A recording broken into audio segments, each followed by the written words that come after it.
Welcome to the Louvre Museum. The French just call it Musée du Louvre. This was the original palace of French royalty, and it's been adapted quite a bit through the years. This is the palace before Versailles existed. It was first constructed in the 13th century and continually added to in design and square footage, and now it's over 650,000 square feet. So if you break that into another measurement system, it's over 40 acres just as the interior. This entrance right here is the newest addition. It was added in 1989 by a Chinese architect named I.M. Pei. That's I.M. and then his last name is spelled P-E-I. This is just the pyramid. It's the main entrance to the Louvre. The interesting connection we have to this is I.M. Pei also designed the library in Columbus and then Indiana University's Art Museum. So if you pay attention to those two buildings, you'll notice a lot of triangles in both of them. He seemed to be a fan. One of the more interesting stories about the Louvre comes from one of its kings, King Henry VIII, who was rather wild. He decided that he wanted to be able to hunt no matter what the weather or the political climate, and so he cleared out this entire wing, knocked down all of the walls, moved anything that might be in the way, and then added plants and wild animals and decided to go hunting inside the palace. So when I say he was a little nuts, I really mean it. So if we go in the entrance, then we end up looking at the pyramid from underneath. This spiral staircase was added in the 90s, and this, like I said, became the main entrance. It's really modern compared to the rest of the building.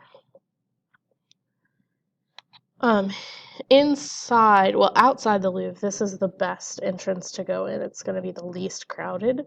It's the carousel entrance, and you can mark it by two lions standing on the outside of it.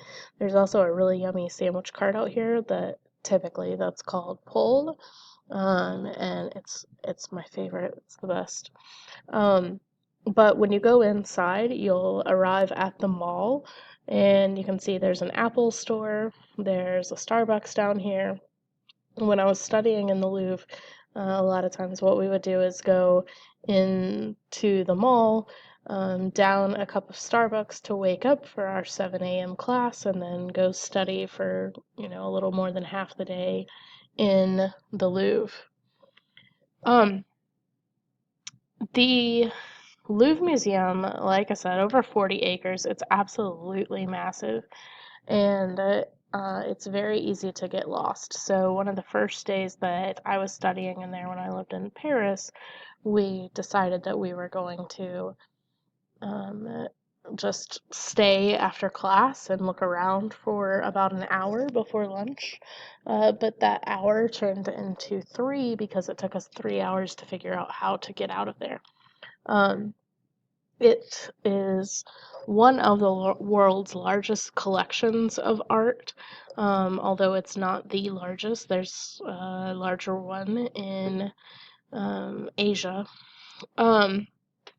But the Louvre includes Oriental art and art from ancient Mesopotamia, antiquities, Egyptian antiquities, Greek and Roman. There's sculpture from the Middle Ages all the way to modern times, furniture, objets d'art, paintings that represent every single European school that exists. There's also a section in the museum now that is devoted to Islamic art. Now it holds the most famous collection of art. So even though it's not the largest collection of art, it is the most famous. And making it the most famous are pieces like this, Winged Victory. Whoops. Winged Victory and Venus de Milo. You've got Egyptian sphinxes, and then, of course, the Mona Lisa, which in French, her name is La Jaconde, L-A, La, and then Jaconde, Jaconde. Um, and all of this art was, all of it that was in there before World War II was protected by the people.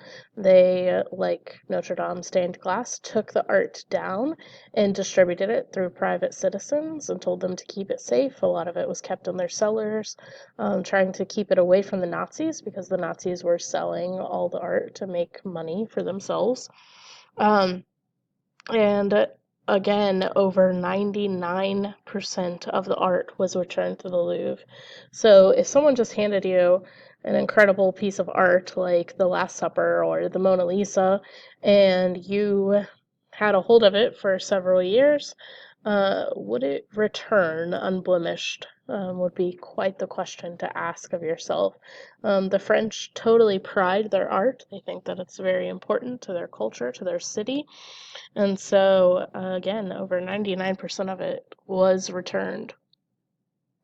Um, Someone, not me, did the math and checked out how long it would take to get to the Louvre. So, a lot of people ask me that question. How long would it take you to see all the art in the Louvre? Well, that's really hard to evaluate because there is the exhibitions are constantly changing.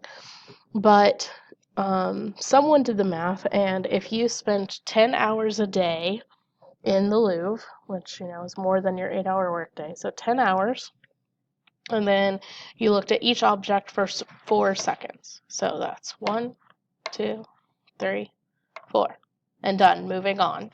Then it would take 3 months to get through the Louvre, and by the time those 3 months are up, you would have a whole new exhibit to look through. And so it just keeps going on and on. Um, they do host exhibits. They also rent out some of their exhibits. So something you want to see, you want to make sure that it's there because it may be that they've rented the exhibit out to, for example, the Indianapolis Museum of Art. You didn't have to go all the way to Paris to see it.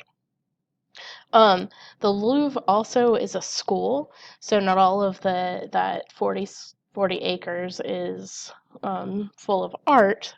There are pieces of it that teach curators who monitor and decide where art goes, help take care of the art. And so those people often serve as the tour guides, the students at the Louvre. Not always. There are many, many people that do that full time. It's a great idea to start on a tour. They have tours that lead to all kinds of different interests. So find a tour that you're interested in, and then after your tour, most of them are about 30 minutes to an hour, you can walk around and kind of self-seek exhibits that you're interested in. Like I said, I studied here for 2 weeks, constantly, and we only made it to 2 sections of the Louvre.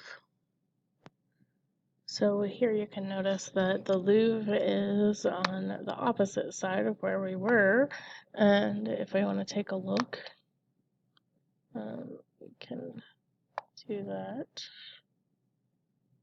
Oh, maybe.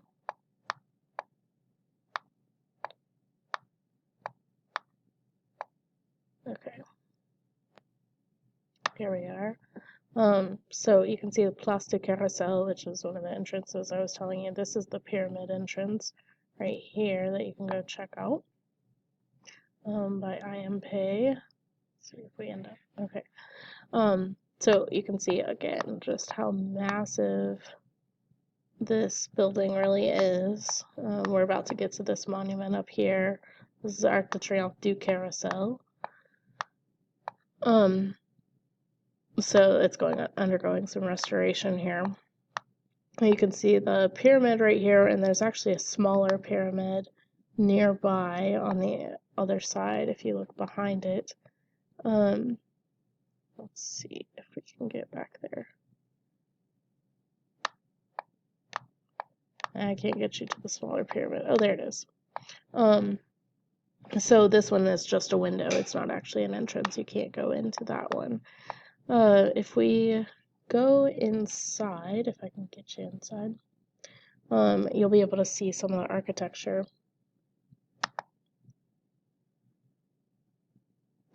This is great. You guys can check out Google Maps on your own as well and take a look underground.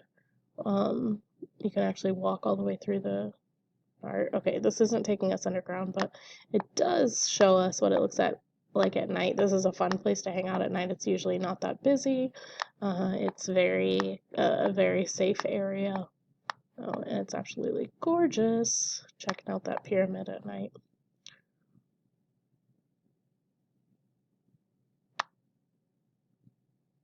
I'm gonna try to get us into the museum. Right, let's see where this one takes us. Nope. You can see the reflecting pool where it reflects the pyramid. I finally found the spot where we can look inside, and you can check out how it definitely looks like it used to be a palace. It's incredibly decorated, covered in gold leaf. These are not the original floors, but still they're beautiful too. All of these paintings and things are actually original to this hallway. The things that are on display are not. But look at the ceilings and how much time that would have had to take.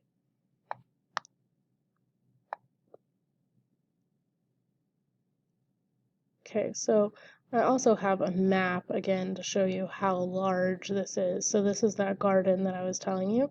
This is one of the gates that I was telling you is a good one to enter rather than waiting in line at this one. And it's right along the Seine River, so it's going to be pretty easy to find.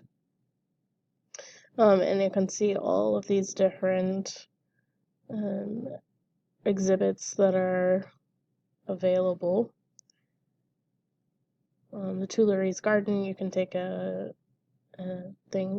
tour to the Tuileries, and then here is the Richelieu, Sully, and Dinon. Dinon is the one that is most of this wing is dedicated to the curator's school.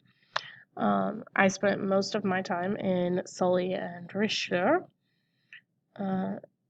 There's the Islam exhibit that is one of the newer exhibits in the building, based on current events, I suppose. The Egyptian area is actually my favorite. I thought the sphinxes and the mummies and all that were really, really interesting. The Greek sculptures were really beautiful as well. And then up here is where you get to the French paintings and things. These areas are incredibly crowded, mostly because they hold some of the more famous paintings like the Mona Lisa and the Last Supper and some things along those lines. So that pretty much takes you through the Louvre, and then this is the area. This area that's darkened is where the curator school is. So that pretty much takes you through the Louvre. It is massive. It's a must-see when you go to Paris. It's absolutely phenomenal.